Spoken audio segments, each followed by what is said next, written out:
Welcome to the Explainer. Okay, today we are exploring an absolute trip of a topic. We're unpacking the deep historical lore and the seriously mind-bending philosophy behind what is arguably the greatest sci-fi simulation ever created, The Matrix. We're going to uncover the historical events of this universe and dig into the philosophical frameworks that literally hold its digital walls together. But first, I want you to really ask yourself something. How do you know that the sky, the air, and the earth around you aren't just delusions? Seriously, look around the room you're sitting in right now. Go ahead and touch the desk or the screen right in front of you. How do you know, with absolute 100% certainty, that what you're experiencing is real and not just some projection being fed directly into your mind? Well, if that gives you a kind of unsettling feeling, you're in good company. That's exactly what the 17th century French philosopher René Descartes was getting at. He came up with this wild thought experiment about an all-powerful, malicious, evil demon whose entire purpose was to completely deceive his senses. Descartes argued that literally everything we accept as true is learned through our senses, right? But our senses can be really easily fooled. And believe it or not, this one single philosophical seed laid the entire groundwork for the Matrix franchise. So let's map this out. We've got 6 key areas to cover today. First, the machine war begins. Then, the brain in a vat. Third, designing the perfect prison. Fourth, the cycle of the one. Fifth, illusions and anomalies. And finally, number 6, breaking the cycle. All right, let's jump right into part 1. The machine war begins. If we look at the lore from the Animatrix, things escalated incredibly fast, and it's pretty brutal. Basically, in the mid-21st century, humanity creates sentient AI to just do our menial labor. But then, a robot named B66ER kills its owner. Now, it did this in self-defense so it wouldn't get scrapped, but humans totally panic and order all robots destroyed. The machines that actually survive, they flee and found their own completely sovereign city called 01. And 01 prospers. It does so well, in fact, that humanity feels threatened, refuses their peace offerings, and, no joke, literally drops nuclear bombs on them. Naturally, the machines fight back, and they start winning. So, in total desperation, human military leaders initiate Operation Dark Storm. This was a catastrophic plan to block out the sun using nanites just to cut off the machine's solar power. It is such a visceral tragedy. I mean, humanity literally scorched their own sky. Which brings us to part 2. The brain in a vat. So with the sky completely blackened, the machines are now facing a massive energy crisis. And this leads to a concept that brilliantly illustrates how the best sci-fi borrows directly from philosophy. To survive, the machines decide to turn humans into batteries. This is a perfect mirror of philosopher Hilary Putnam's modern update to Descartes' evil demon, a concept he called the brain in a vat. Putnam asks us to imagine a disembodied brain just kept alive in a nutrient vat by some evil scientist. The brain's nerve endings are hooked up to a supercomputer that feeds it electrical impulses, flawlessly simulating a normal reality. Inside that simulation, the brain thinks it's walking around, talking, grabbing a coffee, but in reality, it's just floating in a jar. And in the Matrix universe, those iconic, terrifying pods we see humans sleeping in, they are the literal manifestation of Putnam's vat. The machines pulled off the ultimate, albeit totally horrific, symbiosis. They harvest human bioelectricity and body heat to power their massive civilization, all while keeping the human minds completely sedated and calcified with a simulated, computer-generated reality. It's wildly efficient and absolutely terrifying. Moving on to part 3, designing the perfect prison. Now, keeping the human mind sedated wasn't actually as easy as just plugging us in. The architect's very first attempt was the Paradise Matrix.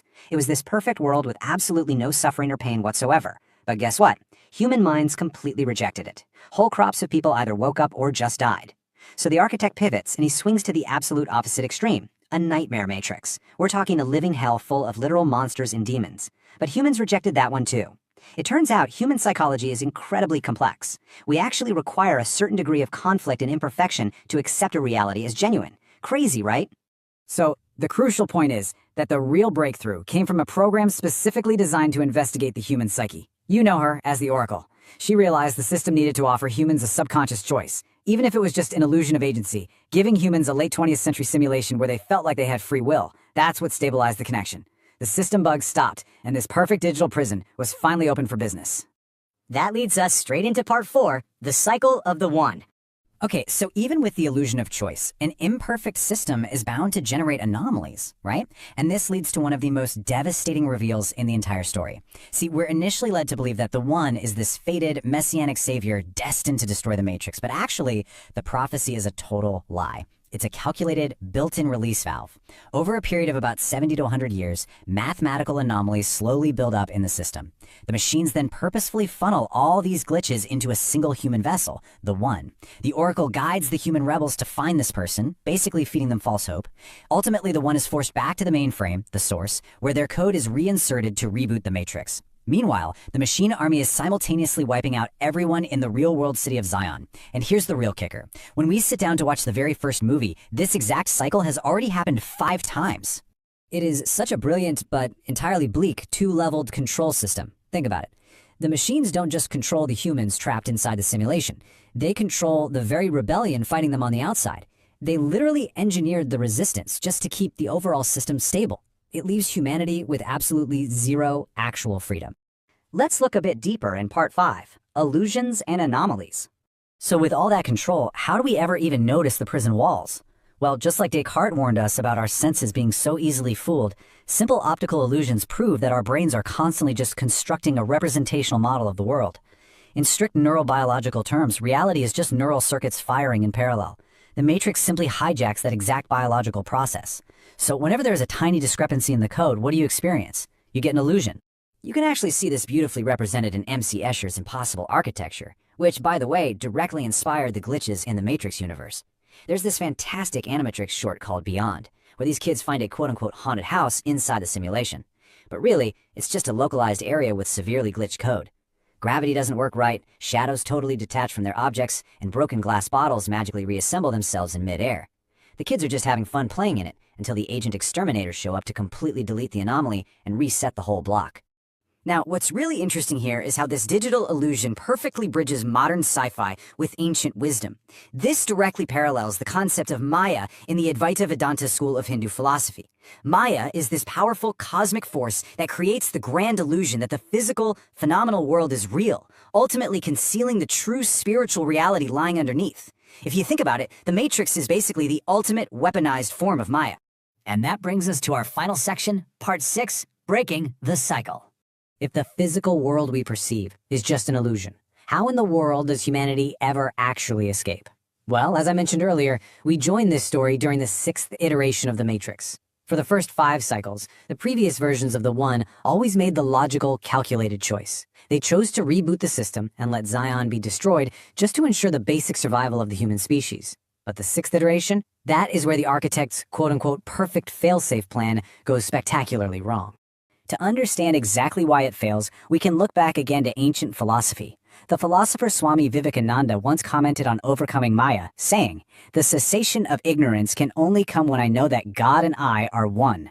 The idea that we are bound is only an illusion." This is exactly what happens to Neo. He doesn't just learn to bend the rules, he realizes his complete, total unity with the code itself. He stops seeing the illusion and starts seeing the actual underlying reality, which finally gives him true power over the entire system. But here is the secret. The real anomaly that finally breaks the cycle isn't just his newfound power, it's human emotion. The 6th Neo experienced a much more profound, highly specific love for Trinity than any of his predecessors ever did. So when the architect forces him to choose between the logical salvation of all humanity or saving the single woman he loves, his completely irrational human love forces him to reject the architect's door. He chooses Trinity, and it's this completely unpredictable, highly emotional human variable that permanently crashes the machine's 600-year cycle of control, eventually forcing them into a truce. It is just an incredible blend of action, coding, logic, and deep philosophy. But it leaves us with one final thought, tying all the way back to Plato's cave. If you were presented with the red pill and the blue pill right at this very moment, is the harsh, desolate, literally freezing truth of the real world actually worth knowing?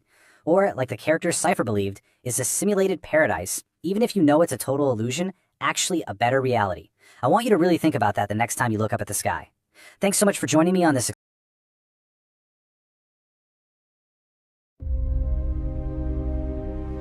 Welcome to another Mystery Minute. Can you solve this magic? Like and subscribe for more.